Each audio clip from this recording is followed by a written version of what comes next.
Bonjour. Oh, wait a minute. Wee wee. Okay, wait a minute. Let me check and see. Yeah, we can hear. Okay. I want to make sure we can hear. All right, all right, all right. Okay.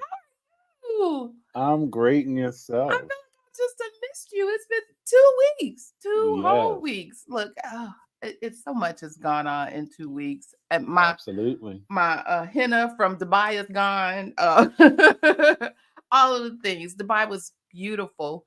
Um, Everybody keeps asking me, well, would you live there? Absolutely not. But it was beautiful. If I was a Dubai citizen, of course. As a citizen, no. But it was beautiful, beautiful, beautiful. And I did get to peek around in the little healthcare places. Like, well, wait a minute. Well, what? Well, it's like they're like liquor stores, healthcare centers all over the place. So Okay. interesting, interesting. And then we were at the AHIMA 23 conference, national conference, this past weekend. So that's why we weren't here last week. And we got a lot to talk about that. So let's get this party started. How you but first, how are you? How you been? How's It's been being. Oh, It's overall it's good. I have no complaints. okay. Not it's been being. Mm. Cool, cool. That works. That works. Okay. Well, we'll get into it. So, welcome, welcome everybody to our Saturday morning tea where we discuss health information, news, education. Okay. I don't know what's beeping in my house in the background. Education, certification, tips, and entrepreneurship. Um, Checkers versus chess. Uh, the drama.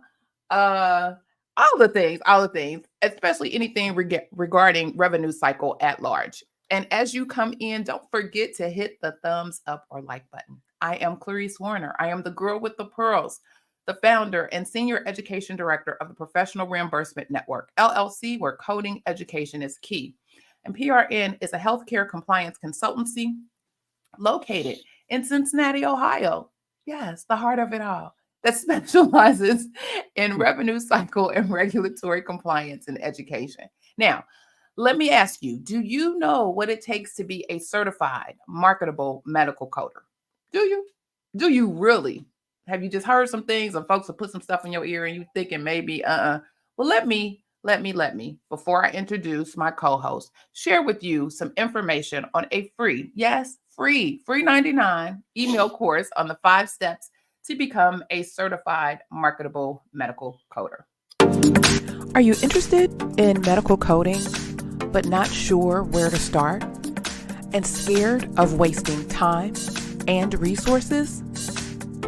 Let me help you with the right steps to become a certified marketable medical coder. Learn more at bit.ly/5stepscoder.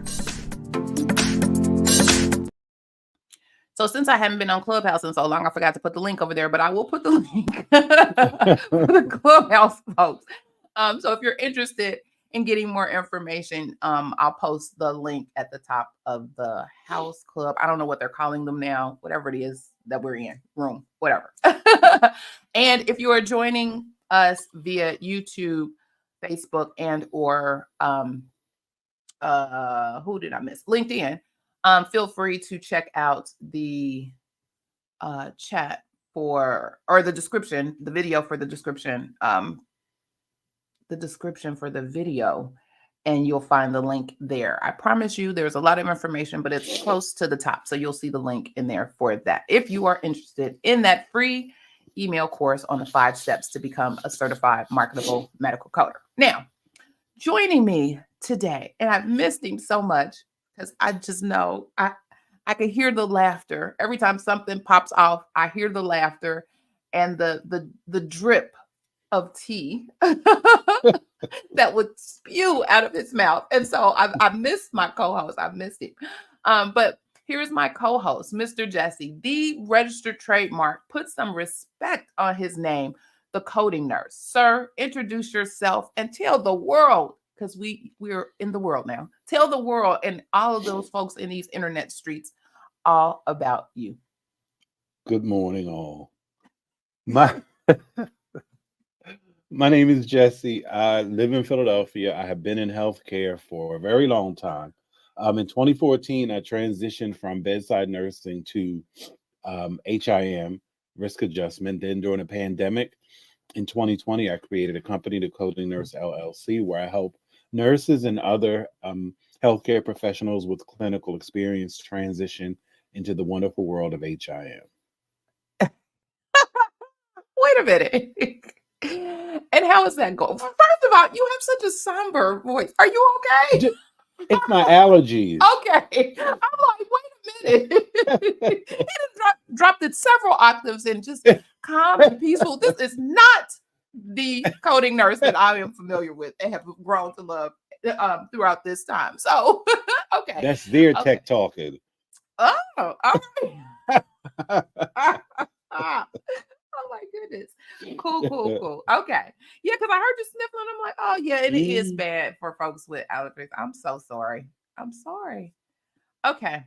So let's see. Good morning, Vicky. She says, good morning and welcome back. Welcome. Hey, Miss Lady. Hey, Tasha. Good morning, guys. I'm glad you are both back today. Yes, we're both here today. We're glad to be here as well. Spilling all of this wonderful tea that we got going on. Lord Jesus. Okay. So let me remind you that we are in a conversation. So we bring the topics, but we are in conversation. So we are very interested to know your thoughts and opinions on all things that we bring to the table today. So if you are on Clubhouse and want to join in on the conversation, I think you can still do the come to the stage thing. I don't know. Clubhouse has changed so much, but go ahead. Oh, speaking of Clubhouse, we do have a question from Chastity. So let me know when you want to do questions. Okay. Well, let me get this part out so I can tell folks to raise their hand if they want to come up, or as Chastity did, you can also put your questions in the Clubhouse chat. They have a chat too. If you're shy, but you don't have to be shy. Come on in and join the conversation, because your opinion matters and is welcomed here. For my Facebook, YouTube, and LinkedIn friends, you all already know what to do. And you do it. And you do it well. You use the chat for your comments. Now, if you have a specific question, please type Q first so we know that it is a question for us and we don't miss it. Again, for those who are just joining us or watching the replay today, we are talking about whether the acquisition of HC Pro from AHIMA was a chess or a checkers move. And then also I want to share information for the Data for Better Health video that was released and other things. Okay, Miss Chastity, what we got going? All right, so Miss Chastity's question was, please give input for CPCAs gaining contract or temp roles. CPCA gaining contract or temp roles. So I mentioned, Chastity, I don't know if you're on Facebook, but there is a group called the American Coders. I'm gonna butcher it. Let me think. There's an American Coder group, and I'll look for it while we're talking, on Facebook, that always post jobs. They're continuously posting jobs. Let me see if I can find it real quick. And they post positions. Oh, look at that. They post positions for folks that also jobs for American medical coders. There we go. So it's the Jobs for American Medical Coders Facebook group. and they're always posting positions for everyone. They're looking, they ask questions, but they're posting positions. The sunshinebilling.com company is looking for, well, they're a billing company. They have positions for CPCAs.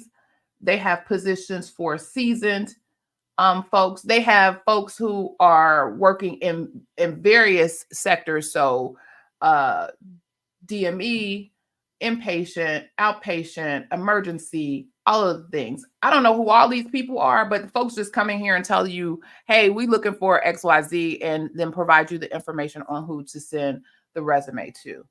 The Crafty Coder says there's also, she said there's also the Judge Group. Is it called the Judge Group? Yeah. And CSI that I want to say hire, they hire CPCAs. So those are some additional.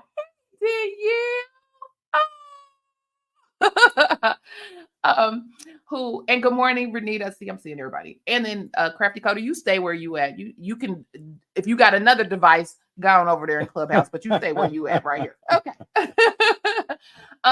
So those are a couple of places where you can get information on folks that hire CPCAs.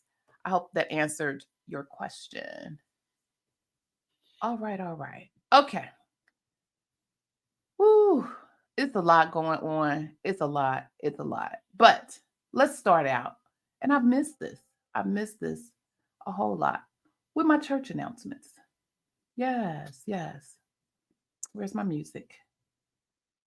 And where's my music?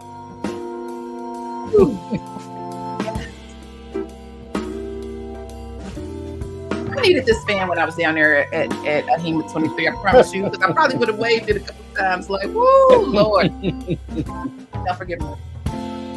There you go. Yes. Find some more. I'm looking for some more organ music.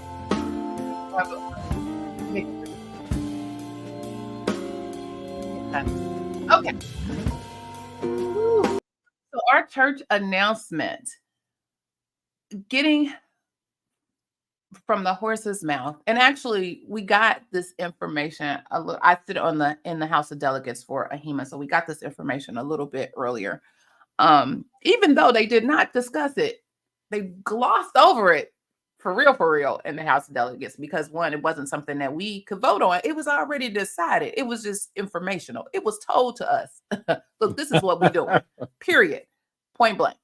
So what was told to us? And so if you are a member of AHIMA who has any type of credential, the new regulations that are coming out is that you will be required to get 40% of your credentials from AHIMA.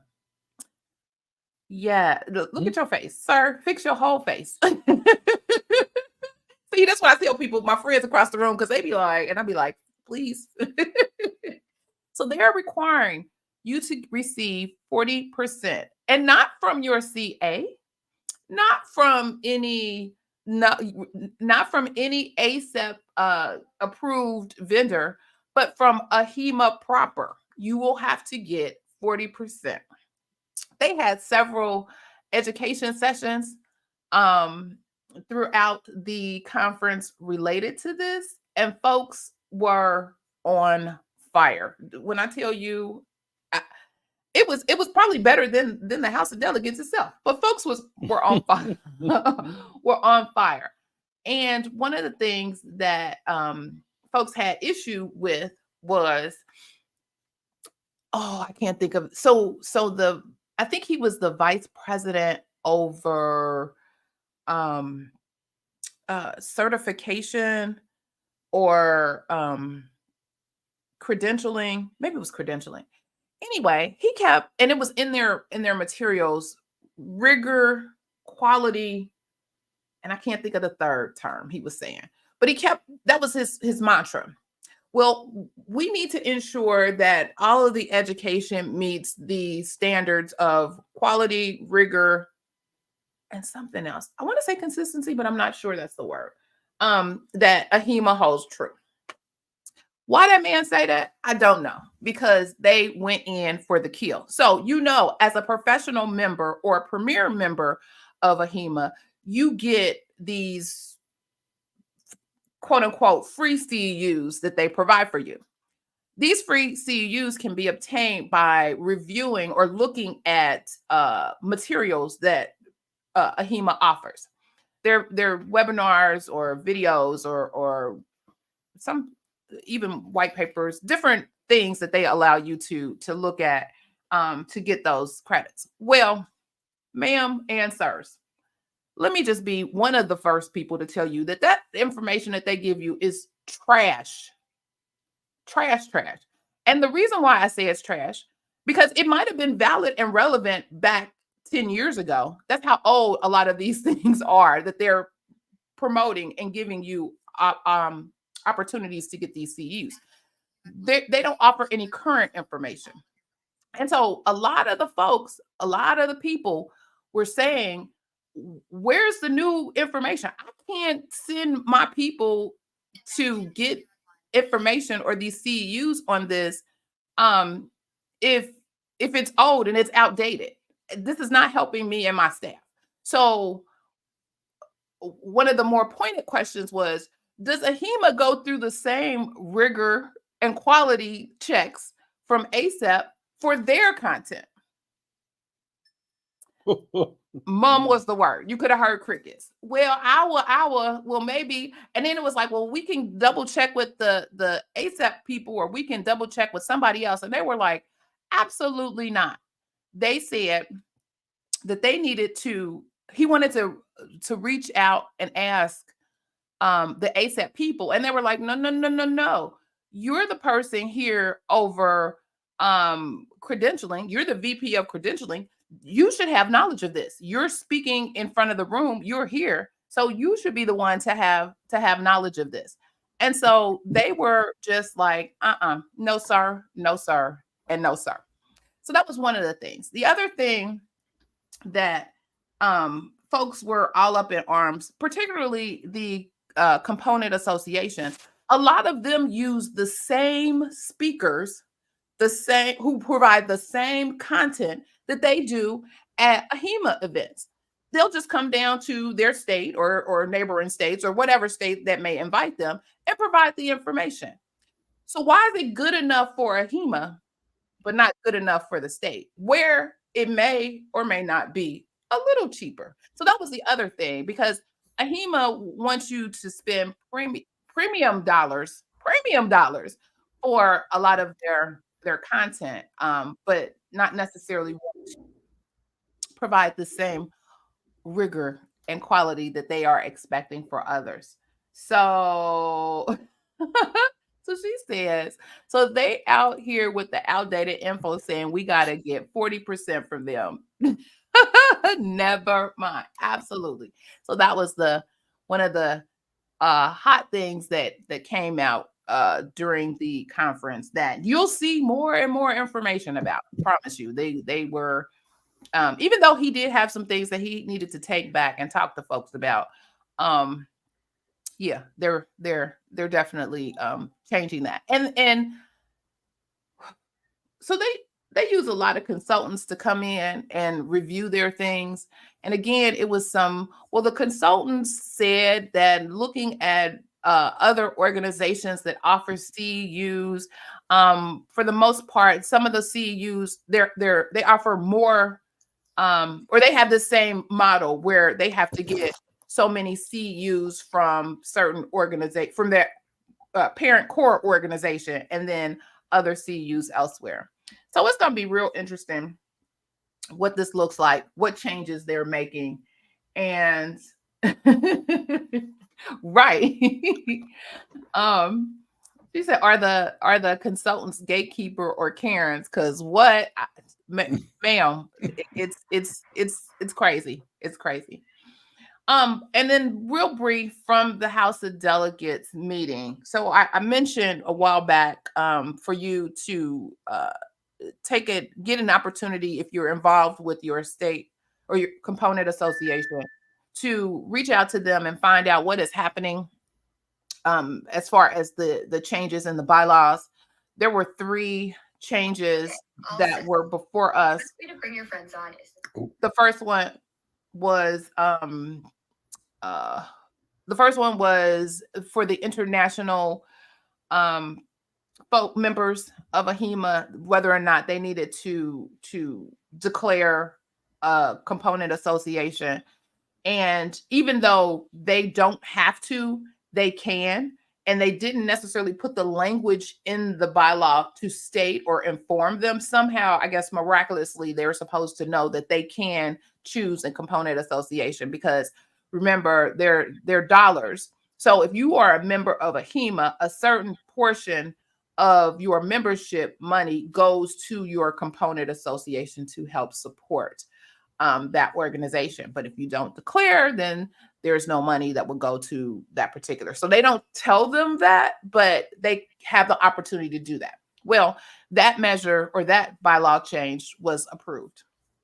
The second one was around having the finance committee and the audit committee of AHIMA join, and then have the treasurer be the person who oversees the joint committee.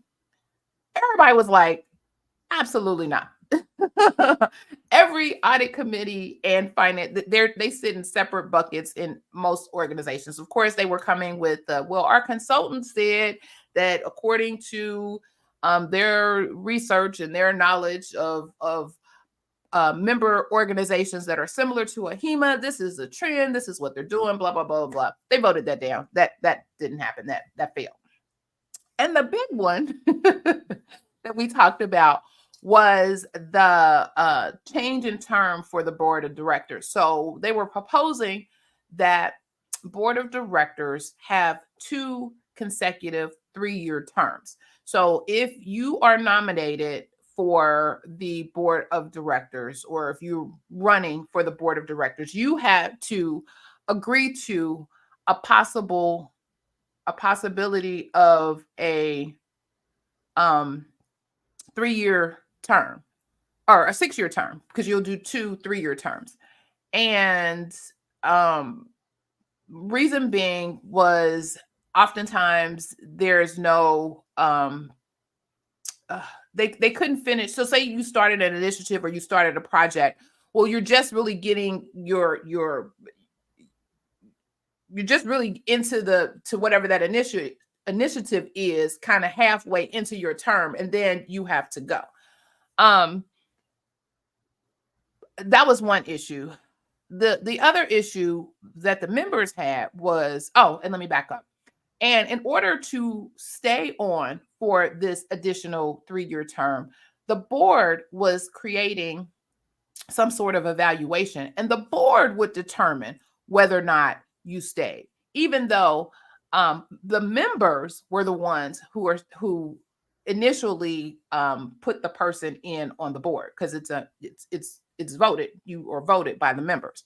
And so folks were, again, up in arms because it felt like they were taking away the members' voice for this additional term. And the folks didn't have any documentation to say, well, what does the evaluation look like? Who's all involved in that? Are we part of that evaluation process? Yada, yada, yada. Well, that one, I think because folks was like, we already know what we want to vote. But I think had it went for a full vote, it probably would have got shut down. Of course, it didn't happen. What they did was they referred it back to the committee to give the committee an opportunity to come better. Basically, come with your stuff. This wasn't right. You didn't have the information about the evaluation. You couldn't provide substantial information and data on, some of the claims that you made. you didn't, again, you were hitting folks with the consultants from who looked at various member organizations, but then they couldn't even provide who the member organizations were that they looked at to compare, so on and so forth. So they were like, most folks was like, they were ready to put it on the shelf automatically, but folks thought, okay, well, at least give them an opportunity. So this will go back. It was referred back to committee, and it'll come back next year for a vote. So that'll be real interesting. So those were the church announcements. Did you have any comments? Anybody else have any church announcements? Okay, sir, what happened to my room and where did you go? Clarice, I can't tell you. I was trying to. I can't even get back in. I can't find anything. Then somebody's talking when I'm trying to log in. I can't find anything. I don't know what happened. Okay. I went to check something on my phone, and when I tried to come back in, I couldn't. I don't know what's going on. Let me see if I can find you and add you in.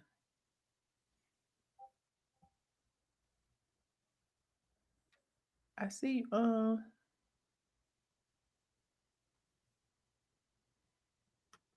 Okay.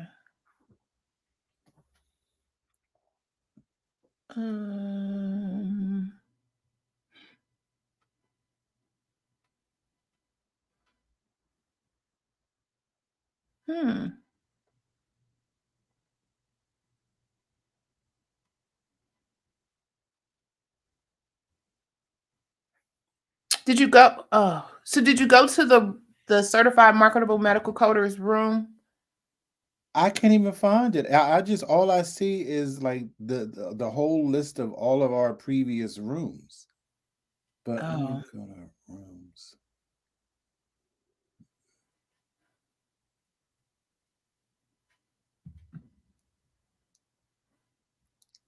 Because I went to the search and I put in the Saturday morning tea, and I put, oh, maybe I gotta go to houses.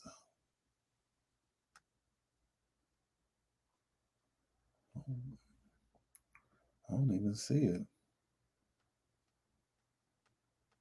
So where do you?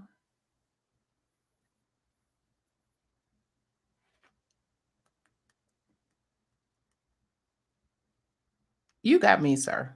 Okay. Well, I can close this because I don't know what happened.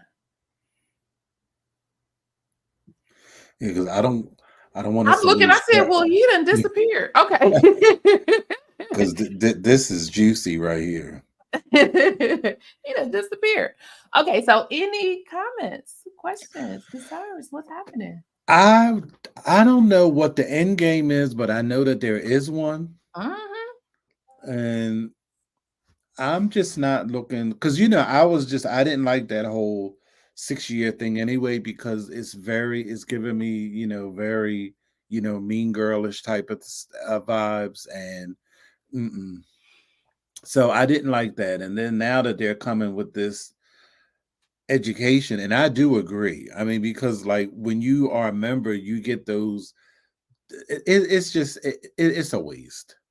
I don't even use mine, like those tokens or whatever.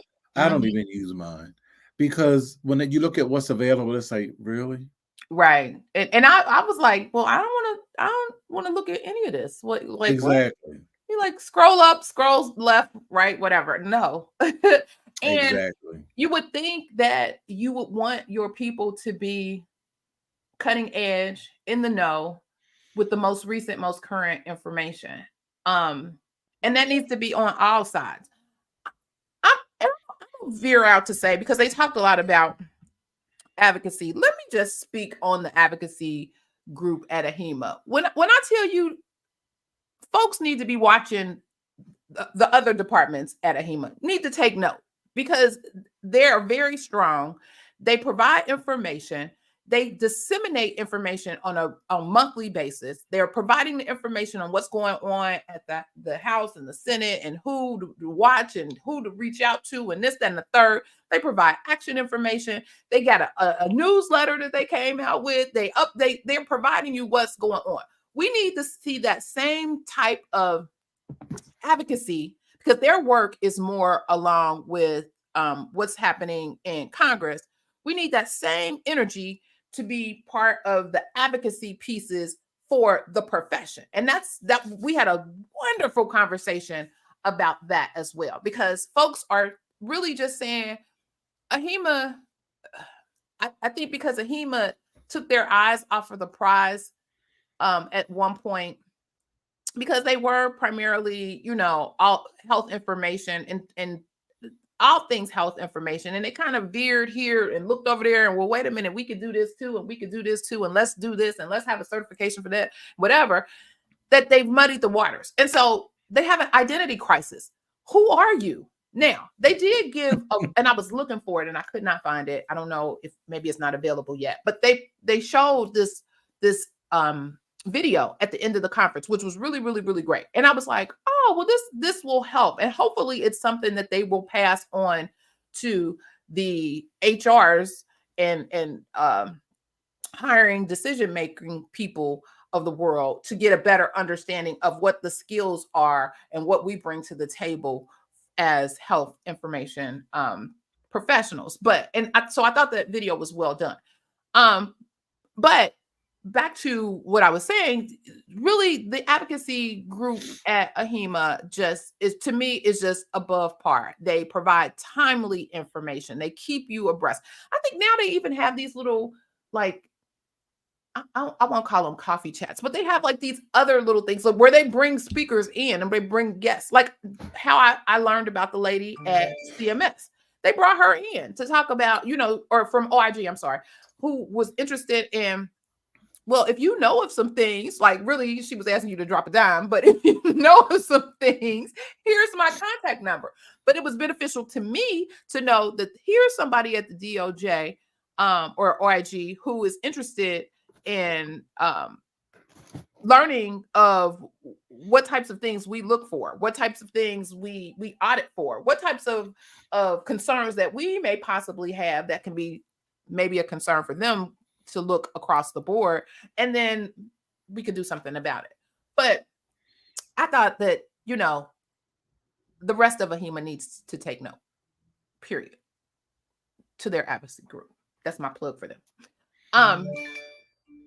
Even though I love advocacy, but that's neither here nor there. I think they do a wonderful job in providing information to everybody.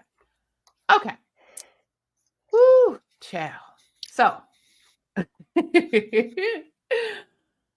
folks let me just say this. Even the announcement about the AHIMA purchasing HC Pro, folks were in arms about that, because it was like, well, why did I have to hear about that from somebody else? Why didn't I hear about that directly from AHIMA? So folks were like, they didn't get the message. They sent out an email. I did see the email. They sent out an email to everybody, but I don't know where folks fell into that email dissemination, because some folks actually heard it from HC Pro because of their affiliations with that. But here is the let me see if I can pull this up. Here is the information here. So this was the press release that came out on October the 3rd that says, AHIMA today announced that it acquired HC Pro and its associated brands from Simplify Compliance. HC Pro is an industry leader in integrated information, education, training, and consulting products and services in healthcare compliance and revenue cycle management. The acquisition broadens the reach of both organizations. I'm not going to read all of this to you. Some of the HC Pro family of brands include Decision Health, Association for Clinical Documentation Integrity Specialists, or ACTIS, the National Association for Healthcare Revenue Integrity, I don't know what they call that, and the Association of Home Care Coding and Compliance. It also says the terms of the acquisition were not disclosed. Now, one of the things that folks were asking in our world was they want to know how much they paid for it, number one. Of course, mum's the word on that, but if you are involved, they have to show their financials next year. So you'll find out next year. Just stay tuned. The other thing was, this has been going on for a while. So the interim CEO hinted that several years ago, they reached out to the Simplify, whatever I said their names were, to see if they started selling off. So the Simplify group collects other organizations. I think it's a venture capitalist group, whatever. And so, you know them, they acquire, they get rid of. They acquire, they get rid of. So AHIMA approached them years ago and was like, well, if you're ever interested in blah, blah, blah, you know, getting rid of this, that, and the third, hey, we over here. They were like, oh, absolutely not. We're holding on. We got this, that, and the third. Well, lo and behold, they came knocking. Hey, I remember talking to you all a long time ago and you all had an interest. Do you still have an interest? They were like, absolutely. And lo and behold, that's how that. And so this was in Wilesia's term, actually, because I think they even, you know, credited her with having the foresight regarding this acquisition as well. So interesting. Now, there was this LinkedIn post by Dr. Wait, let me share my screen first before I get into it.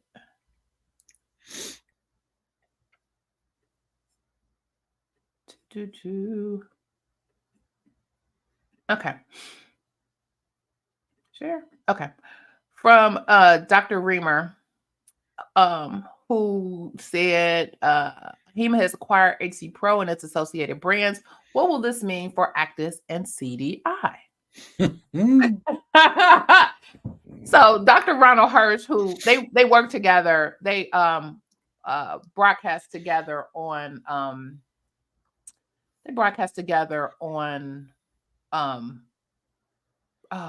ICD monitor or rack monitor. I'm sorry. I guess they do on ICD-10 monitor too. But he also said, don't forget NARI. I don't know if that's what if they call it that or not, but the revenue integrity professionals. And then he also says that they publish books, which they do. So here is the interesting one. So Lori Prescott, who is the interim director of Actis, says, no big changes. We will continue to provide a voice in the industry. Our products and services will continue. And then the director of programming said, we're excited to continue Actis's mission. Somebody said consolidation. As long as Optum doesn't now buy AHIMA. Somebody throwing stuff out here in the atmosphere. And it says AHIMA is paying for, quote, sins of the past, letting CDI pass it by. This makes sense for both organizations. CDI will be better for it, I think. Maybe it will help bring down the cost of some of their educational programs, although very high quality. And every day, CDI isn't going to spend $200 to $250 on a single educational program that yields 2 credit hours, no matter how good it is. Dexter DaCosta says, interesting. Peer associations should be independent and not influenced by the ownership company. Actis is a community of CDI professionals. Hopefully, this accelerates greater collaboration with our AHIMA coding partners, as documentation is not a CDI or coding or physician problem, but it needs a collaborative partnership to solve industry problems aided by technology and analytics. And then somebody asked, well, what does this mean for the duplicate CDI certification with CDIP and CCDS? So the other little bit of tea that I will spill is Of course, folks were asking about this left and right, and the interim CEO had a moment, and she said, well, right now, we don't know them. We don't know them well enough.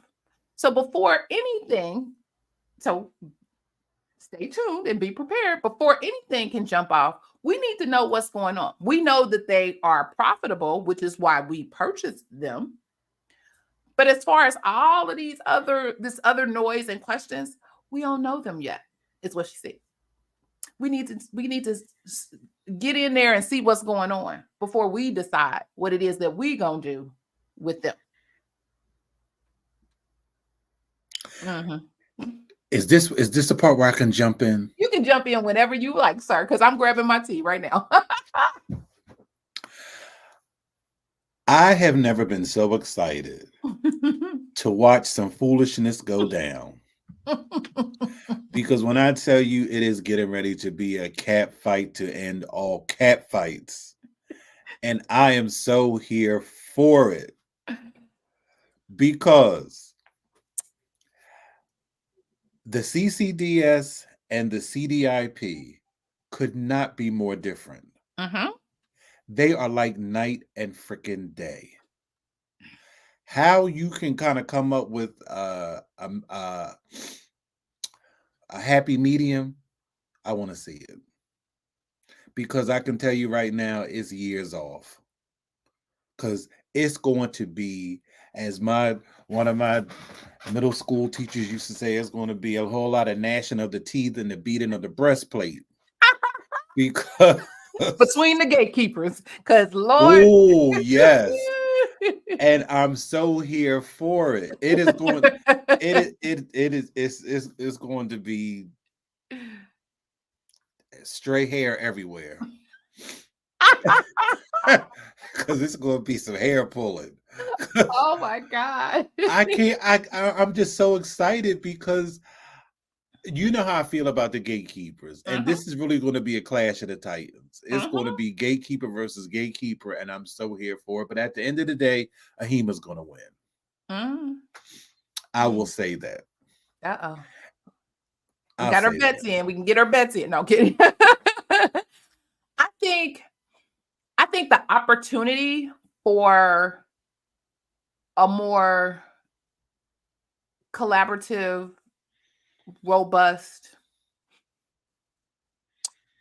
and this is just around CDI. And I guess we even have to flip it on its head for compliance as well, with like some of the decision health products and some of the things that compliance professionals use too.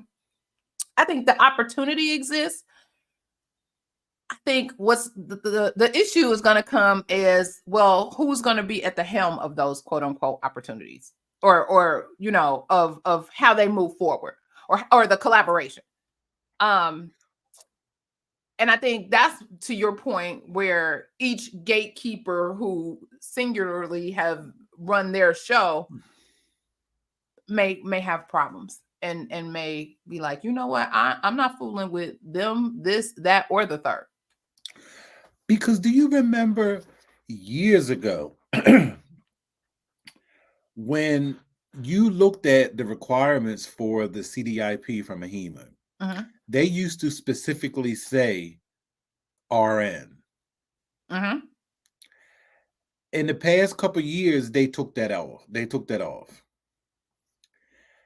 And in hindsight, as I'm thinking about it, that could have just been their nod for Actus to kind of like, okay, well, y'all work with the RNs and we'll work with everybody else. That's what I think. Because why did they take it off? If it was, if you were eligible because you were an RN, because it specifically had RN. Now that, and that language they took that out years ago, a couple years ago. So you had to be an RN to be eligible for to take the certification. The CDIP, yes. Really? That was all. They didn't say anything else. Because you know, of course, you know, because the underlying is, you know, medical terminology, anatomy, physiology, blah, blah, blah. So I thought that was interesting. And then now with this news coming out, I'm like, now I wonder how they're going to pull that up or pull that back in and make it one big happy family. Because also, not only because I thought about also like when that last organization you mentioned, the Association of Home Care Code, I have my HCSD and my HCSO. It's through them. So now AHIMA owns them. Now it would be from an AHIMA standpoint, because AHIMA does nothing about home health. No. It would be a great opportunity if they could introduce auditing, or even, just introduce home health as an option to their membership. Yes. Because home health coding has always been this thing off to the side. It's like long-term care as well. It's like exactly. Like it has morphed into its own little secret society. Like exactly. You got folks, you don't even know what, you just kind of fell into it, and y'all secretly meet and talk about it. And I have to honestly say, as an organization, they are really good. Like you don't have to, and with them, you have to renew annually. Okay. And you have to take 2 assessments, plus have CEUs. Okay. But you can they have a monthly publication. You don't have to spend any money for their CEUs, because it's all they provide enough free ones.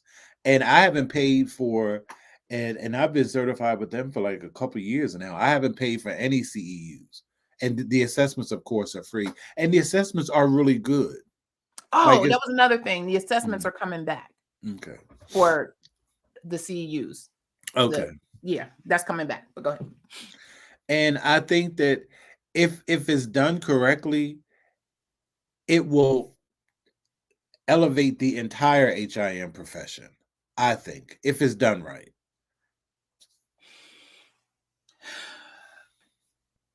Yes. My concern would be, who's going to do that to make sure it's right? Because things haven't been right in a while now. So are y'all getting more consultants to come in and tell y'all how to do this and make this right? I don't know. But I want to be optimistic, because I agree. This is a chess move for AHIMA. If there's ever any doubt which way this falls, this is definitely a chess move. Now, prayerfully, they know how to play the game of chess. They know the rules of the game of chess. You're not just putting a real pretty glass and marble chessboard out. Hopefully, you know how to move those pieces to get to the end result. Well, they clearly have an end game. We just don't know what it is. They have one. They wouldn't have spent this money if they didn't.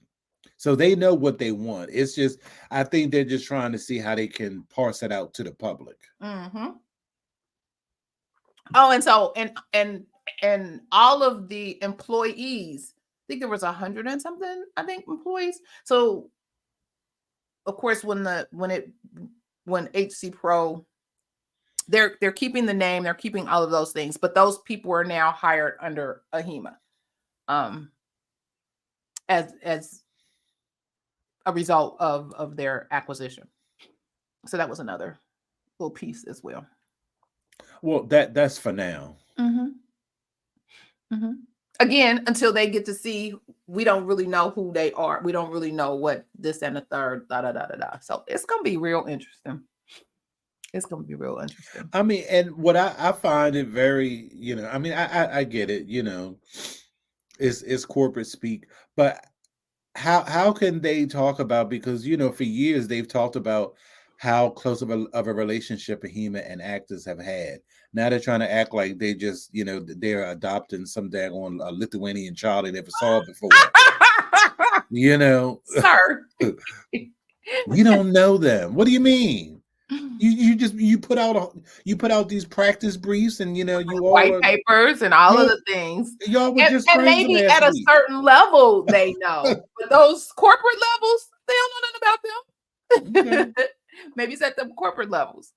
And then again, what acquisitions can be tough and rough for some folks. So some are, some are yours. I don't know. So we'll see.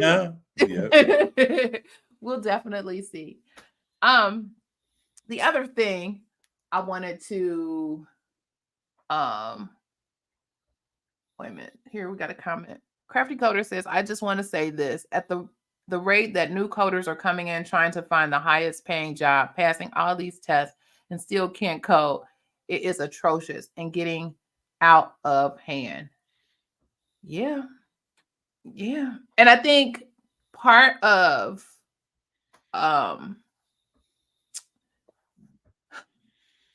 part of the shift to making sure 40% of the education or your CEUs or whatever comes from a HEMA, I think the thought is that they are the organization. They are the premier place where folks are looking to say, oh, if you are a HEMA certified, you are this, that, you are well-versed and well-capable and all of that. And their thing is, we don't want to jeopardize our standing in that with other folks providing subpar quality or rigorous information and education. So I get that, but you also have to make sure your house is clean and that you are providing in your own house internally that same level of quality product that you are expecting and requiring others to have, so that you can stand firmly in, we are, the best educational. If you have a HEMA credentials, you got some good folks coming in the door.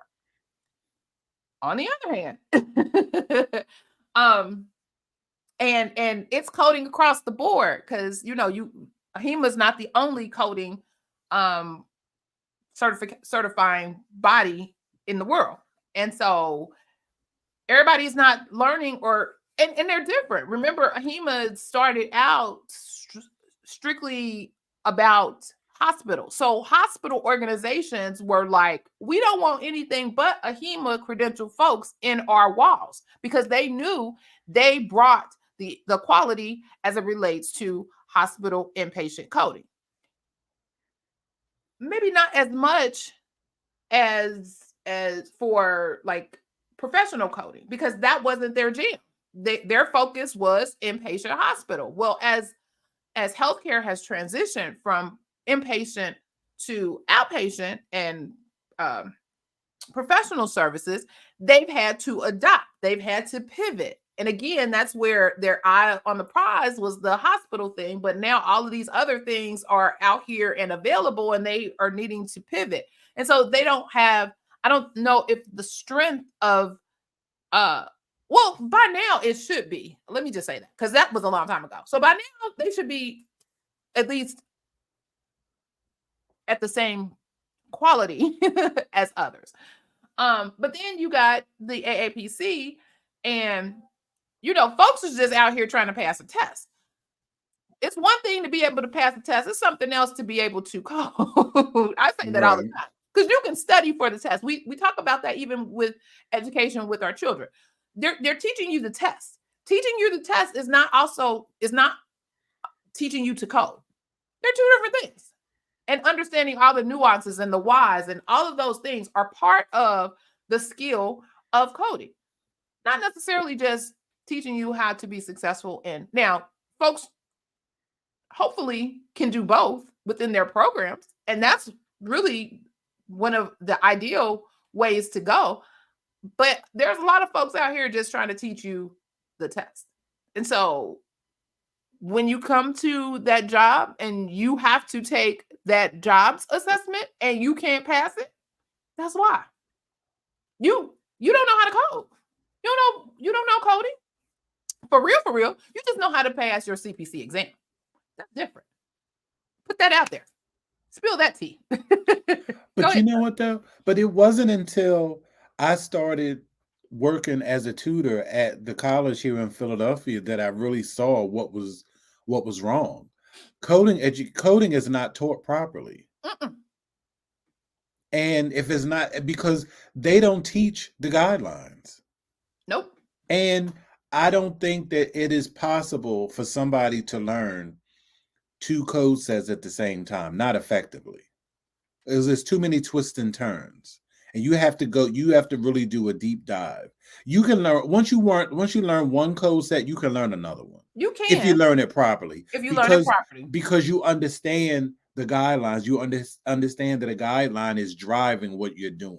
Exactly. So, but if you don't get that foundation, which I find that's the problem, the way it's currently being taught, they don't get a solid foundation, which is why when they go into the workforce and they get on these jobs and they have to read a chart, break it down, and come up with something that's not a multiple choice, they can't do it.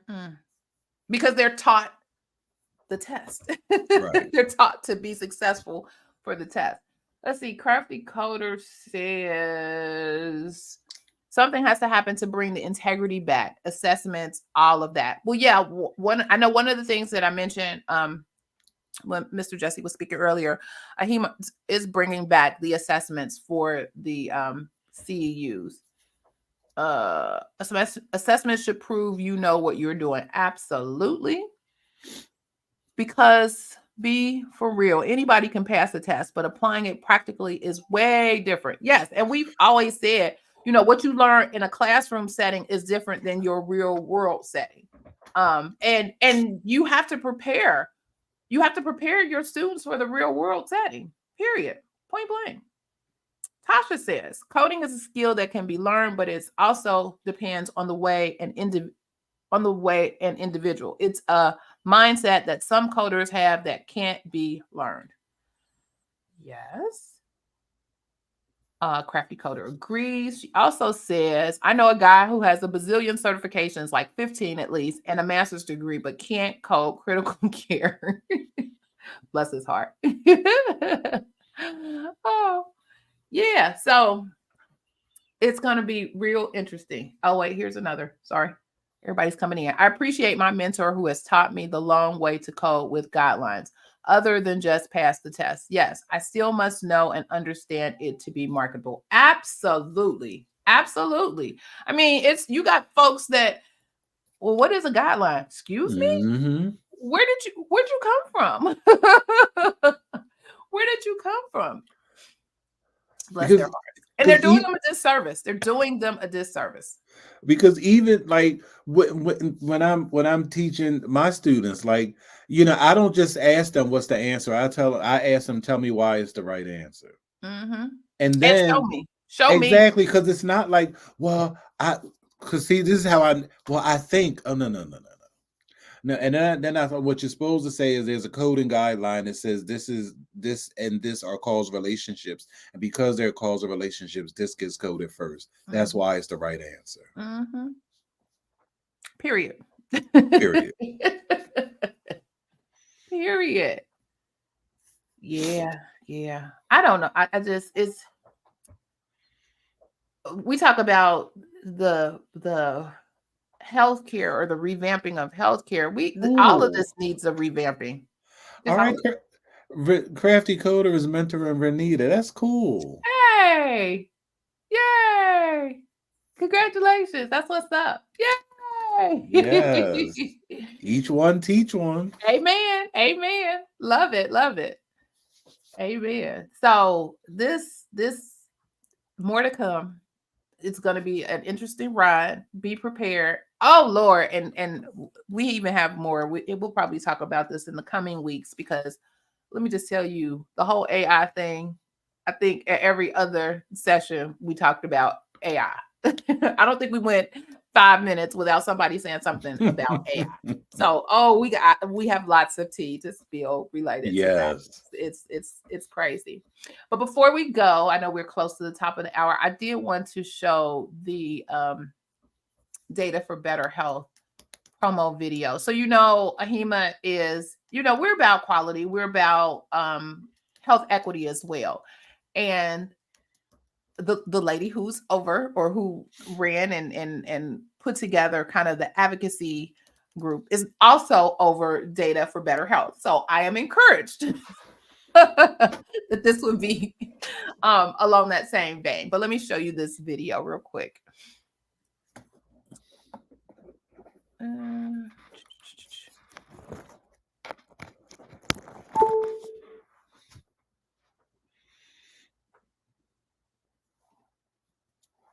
Okay. Also share audio. I think this will go. Oh, ready.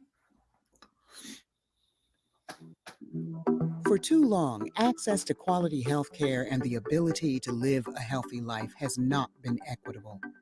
Where a person lives, their race, their income level should not determine how long a person lives or be a barrier to achieving optimal health. But it does, and it is. Health information professionals have the tools to address health equity and help improve health outcomes. The data we collect and analyze is that powerful tool. Introducing Data for Better Health. Data for Better Health aims to increase awareness of how collecting, using, and sharing data related to social determinants of health can and will help improve the health of our patients and our communities. As the leading voice and authority in health information, AHIMA is uniquely positioned to lead this effort. We can't do it alone, but we can start. Will you join us? Learn more at dataforbetterhealth.com.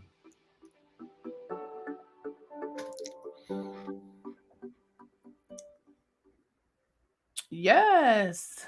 So, I got to run to the door and get the delivery. I'll be back. yeah. Yes, sir. Yes, yes, yes. So again, here is the one of the new initiatives, hopefully to guide folks in coding, particularly the social determinants of health, and helping us get better data from the documentation of the clinicians that that we code for. So I'm encouraged. I'm excited. Hopefully they will. Well, CMS actually just recently put some information in the final rule about social determinants of health and coding for those. And I think there was some reimbursement things tied to it. I'm not 100% sure because I haven't gotten down to those pages yet. But I think that's the goal, is to tie, because folks won't do anything unless there's a dollar figure attached to it. So hopefully providing, even though if you think about it on the grand scheme of things, if you have a person who has issues related to their healthcare compliance because of some of the social determinants of health, then you understand why additional resources and additional things are needed and necessary. And the type of or quality of care that you're providing, or the higher acuity of care that you're providing, is related to those social determinants. So, I mean, if you think about it, yeah, you may see them more often. Yeah, it may be a higher level of service that you're providing, et cetera, et cetera. So you, quote unquote, benefit that way. But, folks, like, I'm not putting additional code anywhere unless I know a dollar is associated. So hopefully this changes some of the mindset around that and get folks who won't code without a dollar engaged to do so. So, But what I think will help that is, just like now, and since October 1st, homelessness is a CC. yes, I think as they tie more social determinants of health to, increasing, because everything is about, like you said, maximizing the revenue or increasing the SOI or the ROM. mm-hmm. So if they tie more of them to those, I guess measures, it'll pay off. Yeah, and I agree. So they started with the homeless and the homeless population in Baltimore. We got to talk about. I got to do a whole brief on Baltimore. Lord Jesus, why somebody get mugged? Look, that was at the conference. That's a whole other conversation. Yes, it's a lot going on. I felt like I was in The Wire. Oh, I saw some row houses that were boarded up. I was like, it's bodies in there. It's bodies in there. I'm sorry. Can I tell you, that is one show. I used to live in Baltimore. That is one show that I can tell you it was not an exaggeration. Ooh. Yeah, seeing it firsthand, I was like, yeah. And you seeing it firsthand in 2023. I'm talking about like And during that time, 1999. yes. Yeah. And I was scared, nervous then. So they kept telling everybody, don't walk alone, and I'm hard-headed. I'm like, I like to walk. I'm like, I'm walking. I done walked at night, everything, whatever. My husband was like, let me tell you something. I had to get a whole tongue lasher from my husband. Like, let me tell you something. I was like, okay. So then I started calling the Lyfts and Ubers. Like, okay. I was only like 2 blocks away. And it's different. We right there in the inner harbor. It's beautiful. It's all kinds of It stuff. is. You walk 2 blocks, it's a whole different world than where you come from. I said, and my hotel was like 3 blocks out. I said, oh, okay, it's different. Well, this woman got mugged at 7:30 a.m. from an adjacent hotel to the convention center. Yeah.